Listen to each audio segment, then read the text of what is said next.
ഒരു തനി നാടൻ മീനില്ലാത്ത മീൻകറിയാട്ടോ. ഇതെൻ്റെ അമ്മയുടെ റെസിപ്പിയാണ്. ചട്ടി ചൂടാകുമ്പോൾ വെളിച്ചെണ്ണ ഒഴിച്ച് കടുകും ഉലുവയിട്ട് പൊട്ടിക്കുക. അതിലേക്ക് ഒരു സവാള അരിഞ്ഞ് ചേർത്ത് കൊടുക്കുക. ആവശ്യത്തിന് ഉപ്പും ചേർത്ത് നല്ലപോലെ വഴറ്റുക. അതിലേക്ക് 2 പച്ചമുളക് കീറിയതും ഇഞ്ചിയും വെളുത്തുള്ളിയും ചതച്ച് ചേർത്ത് കൊടുക്കുക.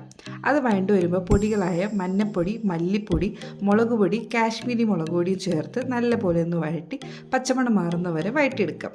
അതിലേക്ക് പുളിക്ക് ആവശ്യമായ വാളംപുളി ചേർത്ത് ആവശ്യത്തിന് വെള്ളം കൂടി ചേർത്ത് നല്ലപോലെ തിളപ്പിക്കുക. തിളച്ച് വരുമ്പോഴത്തേക്കും നമ്മുടെ മെയിൻ താരമായ വഴുതനങ്ങ ചേർത്ത് കൊടുക്കാം. ചതുര കഷ്ണങ്ങളായിട്ട് അരിഞ്ഞ വഴുതനങ്ങയാണ്. വഴുതനങ്ങ ചേർത്ത് നല്ലപോലെ ഒന്ന് മിക്സ് ചെയ്ത് അടച്ച് വെച്ച് വേവിക്കുക. അത് വെന്ത് വരുമ്പോഴത്തേക്കും നല്ല പേസ്റ്റ് പോലെ അരച്ച തേങ്ങ ചേർത്ത് കൊടുത്ത് ഒന്ന് മിക്സ് ചെയ്യുക.